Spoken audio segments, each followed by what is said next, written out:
श्री शिवाय दोस्तों, 1 नवंबर 2025 शनिवार के दिन करीब 400 वर्षों बाद एक दिव्य और दुर्लभ संयोग बनने जा रहा है, क्योंकि इस दिन सभी एकादशियों में से सबसे बड़ी एकादशी देवउठनी एकादशी पड़ने जा रही है। दोस्तों, ये एकादशी शनिवार के दिन पड़ रही है, जिस वजह से इस दिन 18 बड़े योगों का निर्माण हो रहा है, जो कि है धन लक्ष्मी योग, अमृत सिद्धि योग और गजकेसरी योग। दोस्तों, इन 18 योगों के निर्माण की वजह से इस एकादशी पे भगवान विष्णु और महालक्ष्मी की असीम कृपा बरसने वाली है। और अगर इस दिन आप चुपचाप किसी को बिना बताए स्वास्तिक से जुड़ा ये अचूक उपाय कर लेते हैं, तो आपकी सभी समस्याओं का हल संपूर्ण रूप से हो जाएगा। दोस्तों, एक साल में करीब 24 एकादशी पड़ती है और 1 नवंबर को पड़ने वाली एकादशी सभी एकादशियों में सबसे बड़ी मानी जाती है। इस दिन स्वास्तिक से जुड़ा ये अचूक उपाय आपकी हर परेशानी प्राप्ति को लेके, इसलिए दोस्तों वीडियो को आखिर तक जरूर देखें। और दोस्तों, अगर आप भी अपने जीवन में भगवान श्री हरि विष्णु की कृपा पाना चाहते हैं, तो इस वीडियो को लाइक करके कमेंट में जय श्री हरि, जय मां लक्ष्मी लिखना ना भूलें। दोस्तों, हर साल कार्तिक मास के शुक्ल पक्ष की एकादशी तिथि को देवउठनी एकादशी मनाई जाती है। देवउठनी एकादशी का दिन श्री हरि विष्णु को समर्पित है। इस दिन जगत के पालनहार श्री हरि विष्णु अपनी 4 महीने की योग्य निद्रा से जागते हैं। इसके बाद से ही सभी मांगलिक कार्य आरंभ हो जाते हैं। इसके अलावा देवउठनी एकादशी भगवान विष्णु को प्रसन्न करने के लिए भी बेहद उत्तम मानी जाती है। इस दिन भगवान विष्णु को प्रसन्न करने के लिए कुछ लोग व्रत रखते हैं और पूजा करते हैं। इस दिन सच्ची श्रद्धा और भक्ति भाव से भगवान विष्णु की पूजा करने से सभी मनोकामना पूर्ण होती है। दोस्तों, स्वास्तिक अत्यंत प्राचीन काल भारतीय संस्कृति में कल्याणकारी चिन्ह समझा जाता रहा है। इसीलिए किसी भी शुभ कार्य को करने से पहले स्वास्तिक चिन्ह अंकित करके उसका पूजन किया जाता है। मान्यता है कि ऐसा करने से कार्यों में सफलता मिलती है, क्योंकि स्वास्तिक के चिन्ह को शुभता का चिन्ह समझा जाता है। स्वास्तिक सुरका से बना है। सु का अर्थ अच्छा, अस का अर्थ सत्ता या और का अर्थ कर्ता या करने वाले से है। इस तरह स्वास्तिक का अर्थ अच्छा या मंगल करने वाला ऐसा बताया गया है। में वर्णित है स्वास्तिक सर्वदा रुद्र, अर्थात सभी दिशाओं में सबका कल्याण हो। इस तरह स्वास्तिक एक शब्द से किसी व्यक्ति या जाति विशेष का नहीं, परंतु संपूर्ण विश्व के कल्याण या वासुदेव की भावना निहित है। किसी भी शुभ कार्य को करने से पहले गणेश जी का नाम लेते हैं, और हिंदू धर्म में स्वास्तिक को गणेश जी का भी प्रतीक समझा जाता है। वैसे तो किसी भी शुभ कार्य को पहले स्वास्तिक बनाकर ही थाली में रखते हैं और पूजा करते हैं, क्योंकि ऐसा करने से में खुशियां बढ़ती है। स्वास्तिक में 4 तरह की रेखाएं होती है और इनका आकार भी एक समान ही होता है। ऋग्वेद की आंचा में स्वास्तिक को सूर्य का प्रतीक समझा गया है और उसकी 4 भुजाओं को उपमा दी गई है। पौराणिक मान्यता है कि 4 दिशाओं यानी पूर्व, पश्चिम, उत्तर, दक्षिण की ओर ये 4 भुजाएं इशारा करती है, और हिंदू धर्म में इनको 4 वेदों से जोड़कर भी कहा जाता है, यानी ऋग्वेद, यजुर्वेद, अथर्ववेद और सामवेद। स्वास्तिक की 4 रेखाएं सृष्टि से रचनाकार भगवान ब्रह्मा के 4 सिरों को दर्शाती हैं, और 4 पुरुषार्थ यानी 4 आश्रम, 4 लोग, 4 देवों यानी ब्रह्मा, विष्णु, महेश और गणेश की तुलना भी की गई है। इसके मध्यम में जो बिंदु है भगवान विष्णु की नाभि मानी जाती है, जिसमें से भगवान ब्रह्मा प्रकट होते हैं। और स्वास्तिक की 4 रेखाएं एक घड़ी की चलती है, जो संसार की सही पूर्व दिशा में चलने का प्रतीक है। यह है स्वास्थ्य महत्ता। इस एकादशी के दिन घर के मुख्य द्वार पर शुभ मंगल चिन्ह स्वास्तिक स्वरूप बनाएं। आप चावल और कुमकुम की सहायता से बना सकते हैं, चावल और हल्दी के घोल से बना सकते हैं, या फिर कुमकुम यानी सिंदूर और घी सिंदूर और तेल मिलाकर ये भी बना सकते हैं। ऐसा करने से वास्तु दोष दूर हो जाता है। इससे मनोकामनाओं की पूर्ति हो जाती, घर से क्लेश, कलह, बेचैनी दूर हो जाती है। तंत्र मंत्र क्रिया से भी रक्षा होती है। इसे शुभ कार्य के पहले अंकित किया जाता है, क्योंकि स्वास्तिक को मान, सम्मान, सफलता और उन्नति का प्रतीक समझा जाता है। स्वास्तिक हर दिशा से देखने पर एक ही सम्मान लगता है। आपने उल्टा स्वास्तिक की देखा होगा, परंतु उल्टा स्वास्तिक के उपाय अलग होते हैं और सीधे स्वास्तिक के उपाय अलग होते हैं। अगर जीवन बहुत परेशानियां हो तो एकादशी के दिन तांबे या चांदी का स्वास्तिक प्राण प्रतिष्ठा करवाकर घर की चौखट पर लगवा दो। बाजार से अलग अलग साइज के मिल जाते हैं, उसे लाकर पूजा घर में रखकर पूजा करें। इससे घर में लक्ष्मी का वास हो जाता है। लक्ष्मी प्राप्ति हेतु चांदी का स्वास्तिक नवरात्रों में भी लगाया जाता है, परंतु सबसे अच्छा है कि सिंदूर और घी या तेल मिलाकर के ये या फिर चावल और हल्दी के घोल से बना दे के मुख्य द्वार पर स्वास्तिक बनाते हैं तो ज्यादा बड़ा मत बनाइए। 9 अंगुल से बड़ा बिल्कुल नहीं होना चाहिए। 18 4 अंगुल का बनाइए, ये उत्तम होगा। अगर आपके घर के सामने पेड़ या खंभा है तो वास्तु दोष उत्पन्न होता। ऐसे में वास्तु दोष के प्रभाव को स्वास्तिक रोकता है। स्वास्तिक का चिन्ह देवता को प्रसन्न करने के लिए खासकर बनाया जाता है। एकादशी तिथि पर आप थाली में या चौकी पर स्वास्तिक बनाकर उस पर मूर्ति करते हैं तो देवता प्रसन्न हो जाते हैं। आप चाहे तो घर के मंदिर में इष्ट देवता के पास स्वास्तिक का चिन्ह रख सकते हैं। तो दोस्तों, स्वास्तिक के कौन कौन से उपाय घर में लाते हैं, धन प्राप्ति कराते हैं, जानते हैं इस वीडियो में। परंतु दोस्तों, उससे पहले आपसे रिक्वेस्ट करते कि वीडियो को लाइक जरूर करिएगा, दोस्तों को शेयर कर दीजिएगा, और अगर अभी तक आपने चैनल को सब्सक्राइब नहीं किया है तो चैनल को सब्सक्राइब करके बेल आइकन जरूर दबाइएगा। दोस्तों, देवोत्थान एकादशी पर मुख्य द्वार की दहलीज के दोनों तरफ स्वास्तिक का चिन्ह बनाकर उसकी पूजा करें। स्वास्तिक पर चावल की ढेरी बनाएं और एक एक सुपारी रखते, तो ऐसा करने से अपार धन की प्राप्ति होती है, कार्यों में सफलता मिलती है। इस एकादशी के दिन नहाने के पानी में तुलसी का पत्ता या बेल पत्र डालकर नहाइए। ये स्नान के जल में जब आप बेल पत्र डाल देते हैं तो सभी तीर्थ स्थानों में स्नान करने सम्मान पुण्य फल आपको हासिल हो जाते हैं। आप चाहे तो मेकुशा घास भी डालकर नहा सकते हैं। देवउठनी एकादशी पर भगवान श्री हरि विष्णु जी के साथ ही महालक्ष्मी और भगवान शिवा की पूजा करें। इस दिन इनके संयुक्त पूजन से आपके जीवन की सारी परेशानियां समाप्त हो जाती है। इस दिन आप अपने घर के पूजा स्थान पर एक में कुमकुम से स्वास्तिक बना लें। स्वास्तिक के ऊपर थोड़े से अक्षत और एक सुपारी रख दें। इसे 21 दिन तक वही रहने दें। बाद में सुपारी को उठाकर की मूर्ति के पास रख दें। 21 दिन तक ये बने रहने से आपके जीवन में धन की कभी कमी नहीं होती।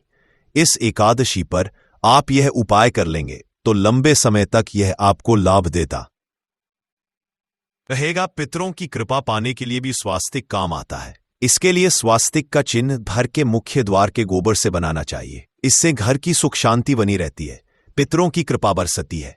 दोस्तों, कहा जाता है कि एकादशी के दिन पीपल की जड़ में अगर 1 लोटे जल में 1 चुटकी काले तिल और थोड़ी सी शक्कर डालकर जल अर्पित करें तो इससे पितृदेव की विशेष कृपा मिलती है और धन लक्ष्मी भी प्रसन्न हो जाती है। धन, दौलत, सुख, समृद्धि, यश, मान और सम्मान में वृद्धि होती चली जाती है। अगर आपकी कोई विशेष मनोकामना है, उस मनोकामना की पूर्ति के लिए आप एक विशेष उपाय कर सकते हैं। दोस्तों, कई बार लंबे समय तक हम किसी मनोकामना को लेकर चलते हैं, अनेक प्रयासों बाद भी पूर्ण नहीं हो पाती। ऐसे में एकादशी के दिन आप आसपास के किसी भी मंदिर में जाकर मंदिर की दीवार पर सिंदूर से उल्टा स्वास्तिक बना दें। मनोकामना पूर्ति की प्रार्थना भगवान से करें, जरूर पूर्ण हो जाएगी। और जब आपकी मन्नत पूरी हो जाए तब जाकर वहीं पर सीधा स्वास्तिक बना दे और भगवान को धन्यवाद दे। इस एकादशी पर भगवान श्री हरि की पूजा करेंगे तो उन्हें 2 हल्दी की गांठें जरूर अर्पित की और बाद में हल्दी की गांठ को पीले कपड़े में लपेटकर तिजोरी में रख दे।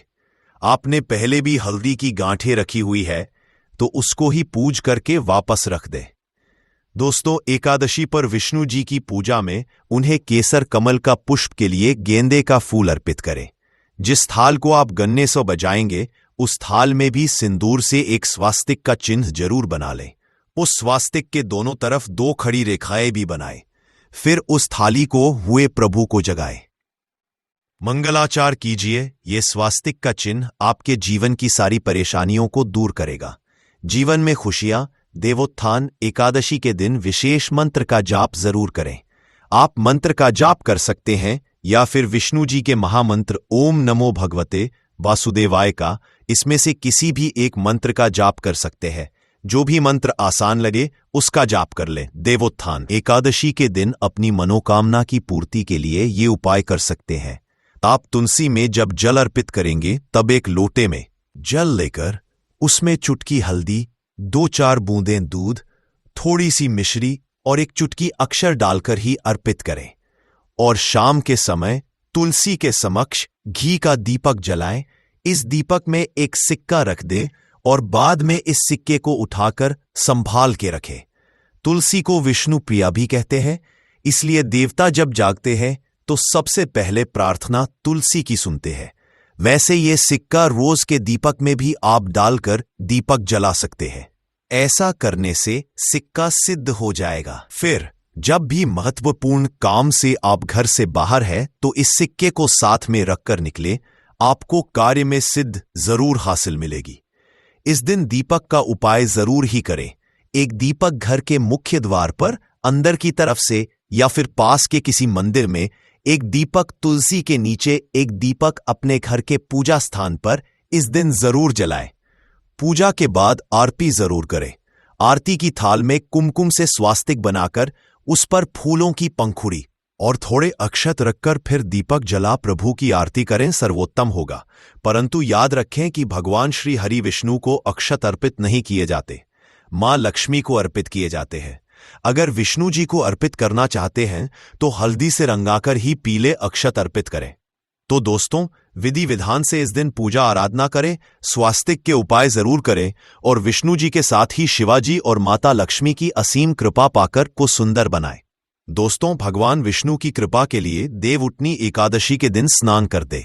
समय पानी में एक चुटकी हल्दी डाल लें, इसके बाद स्नान करें और पीले रंग के वस्त्र धारण करके भगवान विष्णु की विधि विधान से साधना करें।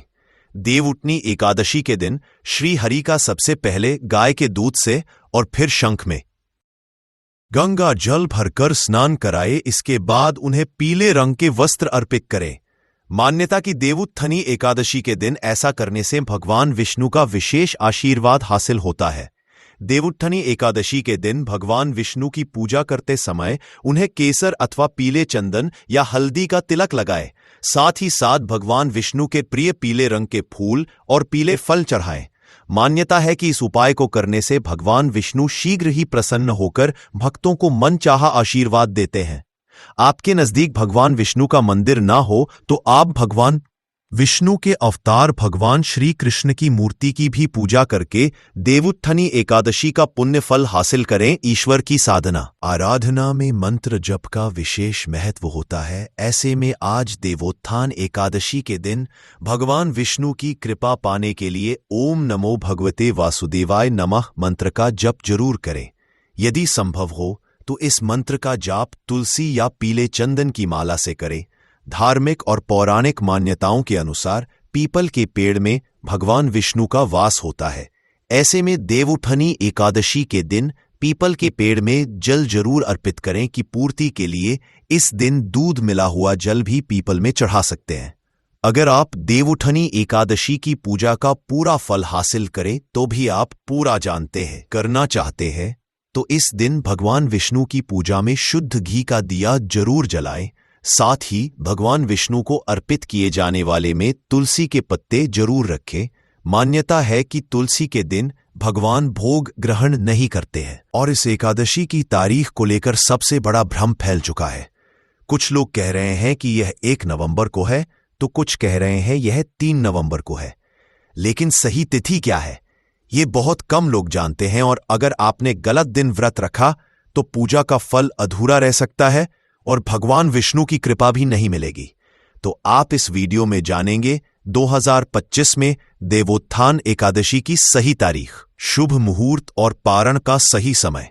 पारण किस चीज से करें, एकादशी व्रत में क्या खाए और क्या नहीं, दशमी से लेकर द्वादशी तक के नियम क्या है जिन्हें नजरअंदाज बिल्कुल भी नहीं करना चाहिए, अन्यथा एकादशी व्रत का पुण्य फल आपको नहीं मिलता। और गर्भवती महिलाएं व्रत कैसे करें, पीरियड्स के दौरान व्रत रखना सही है या नहीं, और अगर घर में सूतक लग जाए तो क्या करना चाहिए, तो वीडियो को आखिर तक जरूर देखिएगा, क्योंकि अगर एक भी जानकारी छूट गई तो हो सकता है आपका व्रत अधूरा रह जाए। अब आपसे एक सवाल है, अगर आपको सच में लगता है कि भगवान विष्णु की कृपा आपको चाहिए तो नीचे कमेंट सेक्शन में जय श्री हरि विष्णु जरूर लिखिए, क्योंकि जिन लोगों ने भगवान का नाम लिया है उनमें से 90% को मात्र 11 दिनों में शुभ समाचार मिला है, क्योंकि यह देवोत्थान एकादशी बहुत ही शुभ संयोग में आई है। इसलिए कमेंट सेक्शन में जय श्री हरि विष्णु अवश्य ही लिख दीजिए। और हां, अगर आपको लगता है कि आपके परिवार और दोस्तों को भी सही तारीख पता होनी चाहिए तो अभी वीडियो को शेयर करें, क्योंकि एक गलत जानकारी से पूजा का फल बेअसर हो सकता है। तो लाइक बटन दबाइए और समग्र ज्ञान को सब्सक्राइब कीजिए और बेल आइकन दबाना बिल्कुल भी ना भूलिएगा, क्योंकि इसी चैनल पर आपको ऐसी सही और पूरी जानकारी सबसे पहले मिलती है। तो चलिए शुरू करते हैं। प्रिय भक्तों, एकादशी को व्रतराज समझा जाता है, व्रतों का राजा कहा जाता है। अगर यदि कोई व्रत है जो कि शास्त्रों में वर्णित है और कहा गया है कि जीते जी तो छोड़िए, मृत्यु के बाद भी इस व्रत का इतना प्रताप है कि यह व्यक्ति को नरक योनि से मुक्ति दिला देता है, इतना बड़ा है एकादशी व्रत, तो अब हमें अगर कुछ पूंजी बटोरनी है तो वह है एकादशी व्रत करना। व्रत नहीं कर पाते हैं तो नियम और उपाय तो आप लोगों को करना ही करना है। यह बात आप गांठ बांध लीजिए। श्रीमद् भागवत गीता में भगवान श्री कृष्ण ने अर्जुन को उपदेश देते हुए कहा था कि संपूर्ण व्रतों में एकादशी का व्रत मेरा ही स्वरूप है। इस कारण एकादशी के व्रत की महिमा और ज्यादा हो जाती है और प्रत्येक माह के शुक्ल पक्ष और कृष्ण पक्ष की एकादशी के दिन एकादशी व्रत धारण किया जाता है। प्रत्येक एकादशी व्रत का अपना विशेष महत्व समझा गया है। इस एकादशी को गारस व्रत के नाम से भी जाना जाता है। भगवान श्री कृष्ण भगवान विष्णु को यह तिथि अति प्रिय है, सभी तरह के पाप और ताप को नष्ट करने वाली है तथा भगवान विष्णु के धाम को प्राप्त करने वाली है। ऐसी ही एकादशी कार्तिक मास के शुक्ल पक्ष में आने वाली है, जो कि है देवोत्थान एकादशी, साल की सबसे बड़ी एकादशी। प्रिय भक्तगणों, इस व्रत का महात्म बताते हुए भगवान शंकर जी अपने पुत्र कार्तिकेय जी से कहते हैं, हे व्रतधारियों में श्रेष्ठ कार्तिकेय, जो पुरुष कार्तिक मास की स्थिति से अंतिम 5 दिनों 5 रात्रि में ओम नमो नारायण आए इस मंत्र के द्वारा श्री हरि का पूजन अर्चन करता है, वह नरक के दुखों से मुक्ति पाकर अनामल पद को अर्थात मोक्ष पद को प्राप्त हो जाता है। इस व्रत को भीष्म जी ने भगवान वासुदेव जी से प्राप्त किया था, इसीलिए यह व्रत भीष्म पंचक नाम से प्रसिद्ध है। वेद पुराणों में ऐसी मान्यता है कि दीपावली के बाद पड़ने वाली एकादशी पर देव उठ जाते हैं। यही कारण है कि देव उठनी 11 के बाद से सभी रुके हुए शुभ कार्य जैसे विवाह, मुंडन, गृह प्रवेश आदि फिर से प्रारंभ हो जाते हैं। देव उठनी 11 के दिन ही तुलसी जी का विवाह भी किया जाता है। मान्यताओं के अनुसार तुलसी जी को अपनी पत्नी के रूप में स्वीकार करने के लिए भगवान विष्णु ने इस दिन शालिग्राम रूप से तुलसी जी के साथ विवाह किया था। इसलिए देव उठनी 11 को भगवान विष्णु सबसे पहले तुलसी जी की ही मनोकामना पूर्ण करते हैं। ऐसे में देव उठनी 11 के दिन तुलसी जी की भी विशेष पूजा करनी चाहिए। देव उठान एकादशी के दिन शाम को एक विशेष विधि से पूजा की जाती है। यदि आप व्रत रखने में असमर्थ हो तब भी आप इस विशेष पूजन विधि से भगवान विष्णु की कृपा आसानी से प्राप्त कर सकते हैं। तुलसी जी का विवाह आप देव उठान एकादशी या द्वादशी तिथि दोनों में से किसी एक दिन में कर सकते हैं। जिन लोगों का दाम्पत्य जीवन सुखद ना हो या जो कुआं कन्या हो या युवकों का विवाह होने में परेशानी आ रही हो, ऐसे लोगों को तुलसी विवाह में जरूर सम्मिलित होना चाहिए। देव उठान एकादशी का व्रत आप 2 तरह से कर सकते हैं। यदि सामर्थ्य हो तो आप निर्जल रहकर इस व्रत को कर सकते हैं। सामर्थ्य ना हो तो आप भरपूर मात्रा में जल का सेवन करके भी इस व्रत को रख सकते हैं। रोगी व्रत या गर्भवती महिलाएं यदि इस व्रत को रखना चाहती हो तो एक समय शुद्ध सात्विक भोजन करके, यानी कि सुबह से लेकर शाम तक आप भोजन ग्रहण ना करें। शाम की पूजा करने के बाद आप शुद्ध सात्विक भोजन करके इस व्रत को रख सकती है। यानी एक समय आप आहार इस व्रत में ले सकते हैं। अगर इतनी भी सामर्थ्य ना हो और आप मोक्ष प्राप्ति की इच्छा रखते हो तो ऐसे में एकादशी के दिन नमक और चावल का पूरी तरह से त्याग करना चाहिए। भगवान विष्णु का पूजन सुबह और शाम विधि विधान से करना चाहिए। शाम के समय देव जगाए जाते हैं। इस तरह से जगाए जाते हैं, यह भी आज की इस वीडियो में हम आपको बताएंगे। तुलसी पत्र भगवान विष्णु को आज के दिन जरूर अर्पित करें, लेकिन एकादशी के दिन भूले से भी तुलसी पत्र नहीं तोड़े जाते हैं। एक दिन पहले ही आप तुलसी पत्र तोड़ ले। यदि आप भूल गए हो तो आप अपने आप गिरे तुलसी पत्र भी उठाकर जल से धोकर उन्हें भगवान विष्णु के भोग में अर्पित कर सकते हैं। साल 2025 में पवित्र देव उठान एकादशी कब है? कब से कब तक? एकादशी द्वादशी तिथि रहेगी। व्रत पारण करने का यानी व्रत खोलने का शुभ मुहूर्त क्या रहेगा और तुलसी विवाह का समय कब से कब तक रहेगा?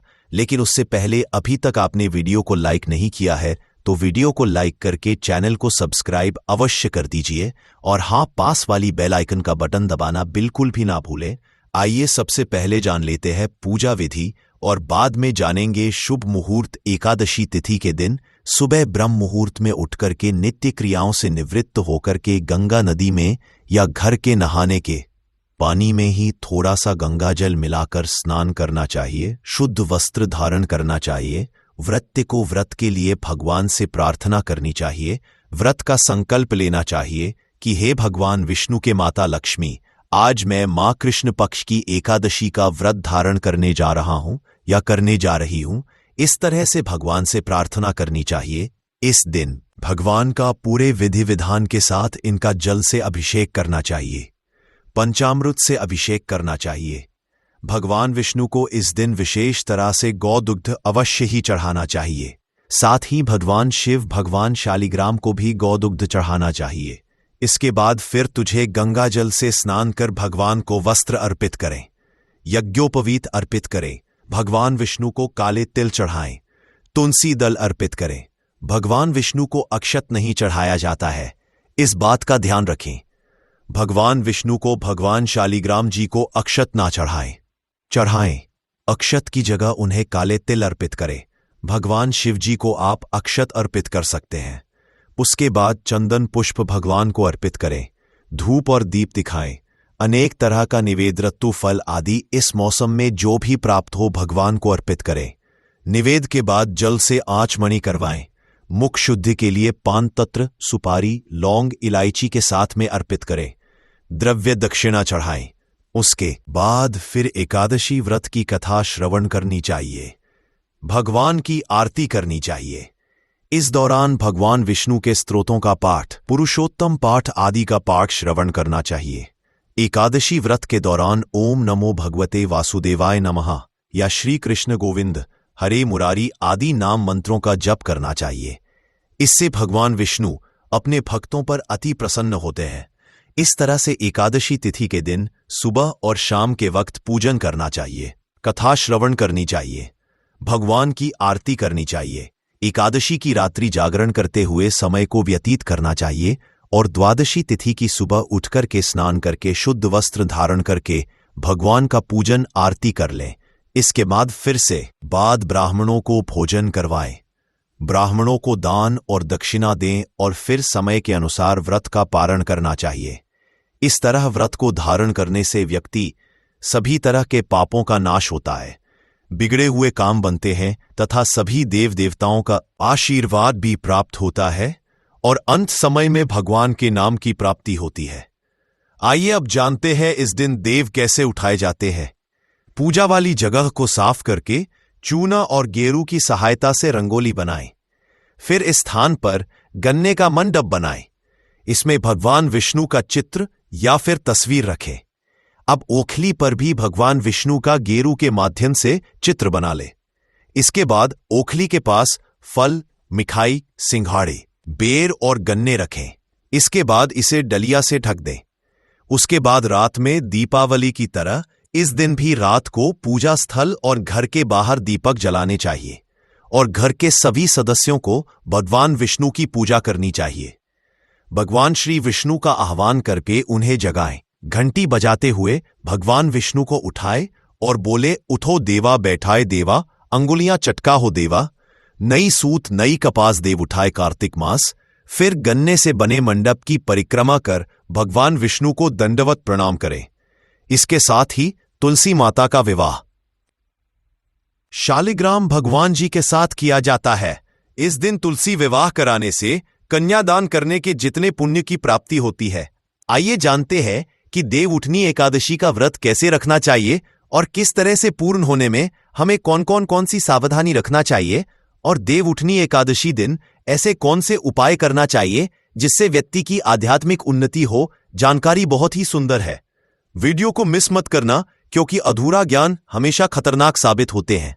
आपने 13 मिनट का बहुमूल्य समय दिया है, कम से कम 5 मिनट का अपना बहुमूल्य समय और दीजिए। देवउठनी एकादशी को रात्रि के समय सुभाषित इस स्तोत्र का पाठ करना चाहिए। भागवत कथा है, पुराण आदि का श्रवण करना चाहिए, भजन करना चाहिए, गायन करना चाहिए। घंटा शंख वृद्ध इस दिन बजाने से अगर व्यक्ति के घर में किसी भी तरह का नकारात्मक ऊर्जा समाप्त होती है, ऐसा धर्मशास्त्रों में लिखा है, तो इस दिन घंटा शंख मृत न गा जरूर बजाना चाहिए। विविध तरह के खेल कूद लीला और नाच आदि के साथ इस मंत्र का उच्चारण जरूर करना चाहिए। ओम नमो भगवते वासुदेवाय नमः। इस मंत्र का जितना ज्यादा आप जाप करते हैं, भगवान विष्णु उतना ही ज्यादा प्रसन्न होते हैं। पूजन के लिए भगवान का मंदिर अथवा सिंहासन को विभिन्न तरह के लता, पत्र, फल, पुष्प और बंधनवार आदि से आप सजा सकते हैं। आंगन में देवोत्थान का चित्र बनाएं, तत्पश्चात फल, पकवान, सिंघाड़े, गन्ने आदि चढ़ाकर के डलिया से ढक दें तथा दीपक जलाएं। ध्यान से सुनिए। विष्णु पूजा या पंचदेव पूजा विधान करने का इस दिन विधान है। विष्णु जी का पूजन कर सकते हैं, पंचदेव पूजन कर सकते हैं, और आप जो दीपक है, कपूर आदि से शक्ति आरती कर सकते हैं। देखिए, अगर आप इतना करने में सक्षम नहीं है तो गन्ने का मंडप बना लीजिए। तुलसी माता की एक गमले में लगा तुलसी रख लीजिए और भगवान शालिग्राम रख लीजिए।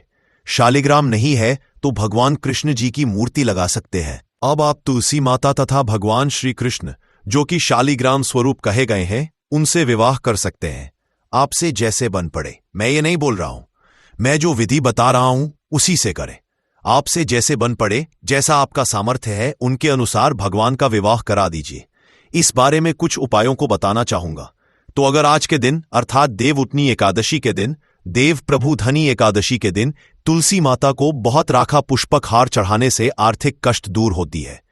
जो लोग लंबे समय से आर्थिक कष्ट से परेशान हैं और कमेंट करके पूछते हैं कि गुरुजी हम काफी आर्थिक कष्ट से परेशान हैं, आर्थिक कष्ट दूर करने वाला कोई उपाय बता दीजिए, तो केवल एक दिन देवउठनी एकादशी के दिन अगर कोई भी व्यक्ति सच्चे मन से अगर तुलसी माता को मुंगरा का पुष्प, जी हां, मुंगरे की पुष्प का हार बनाकर के चढ़ाते हैं, समर्पित करते हैं, तो आर्थिक कष्ट दूर होते हैं, पैसों की कभी भी तंगी नहीं होती। यह भी कहा जाता है इस दिन गुलाब के पुष्प के हार बनाकर के अगर तुलसी माता को चढ़ाया जाए तो शारीरिक और मानसिक ये दोनों तरह के कष्ट हैं वह कष्ट दूर होते हैं। तुलसी की जड़ में कच्चा दूध डालने से सभी तरह की मनोकामना की पूर्ति होता है। किसी भी तरह की आपकी मनोकामना पूर्ण हो जाती है। तो आज ही के दिन शाम के समय में या सुबह के समय में अर्थात देवउठनी एकादशी के दिन तुलसी की जड़ में कच्चा दूध जरूर डालें। सभी तरह की मनोकामना पूर्ण होगा। विष्णु जी को तुलसी दल से बना एक माला पहनाएं। हर तरह की दुनिया में जो भी आपके सांसारिक इच्छा हो, भौतिक सुख चाहते हैं, अलौकिक सुख चाहते हैं, जो भी सुख चाहते हैं, उन सभी तरह के सुख की प्राप्ति होगी। पर एकादशी के दिन तुलसी के पत्ते नहीं तोड़े जाते, पहले से हमको तोड़ करके रखना है। तो विष्णु जी को तुलसी के दन से बना माला जरूर पहनाना, सभी तरह की इच्छा की पूर्ति होगी। आज के दिन तुलसी के पौधे पर अगर हम कौड़ी की माला बांधा दें तो व्यक्ति के जन्म ओ के गरीबी, कंगाली, दरिद्रता दूर होती है। अब बात करते हैं इस वर्ष की तिथि की। 1 नवंबर शनिवार की सुबह 9:12 से एकादशी तिथि का आरंभ होगा। इससे पहले तक दशमी तिथि रहेगी। एकादशी तिथि का समापन 2 नवंबर रविवार की सुबह 7:31 पर होगा। अब यहां ध्यान देने वाली बात यह है, कई कैलेंडरों में व्रत 1 नवंबर शनिवार को बताया गया है, परंतु वह दशमी तिथि युक्त एकादशी है जो शुद्ध नहीं मानी जाती। तो कार्तिक मास के शुक्ल पक्ष की देवोत्थान एकादशी तिथि इस बार आ रही है 1 नवंबर 2025 शनिवार के दिन, लेकिन हम एकादशी व्रत का पालन करेंगे 2 नवंबर 2025 रविवार के दिन। और ऐसा क्यों है को देखिए। इस बार की जो एकादशी है वह त्रिस्पुषा महाद्वादशी है। इसका अर्थ है कि ऐसी एकादशी तिथि जो अगले दिन द्वादशी के सूर्योदय तक विस्तारित हो रही है। और इतना ही नहीं, जो द्वादशी तिथि है वह अगले दिन त्रयोदशी के सूर्योदय तक विस्तारित हो रही है। और यह संयोग एक विशेष नक्षत्र में बनता है और इस ...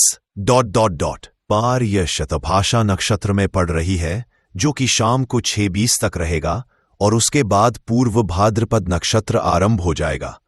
और इसी कारण से इस एकादशी को त्रिस्पुषा महाद्वादशी कहा जाता है। संपूर्ण वर्ष में इस तरह की कुल 8 महाद्वादशी तिथि आती है और उनमें से एक है यह देवोत्थान एकादशी।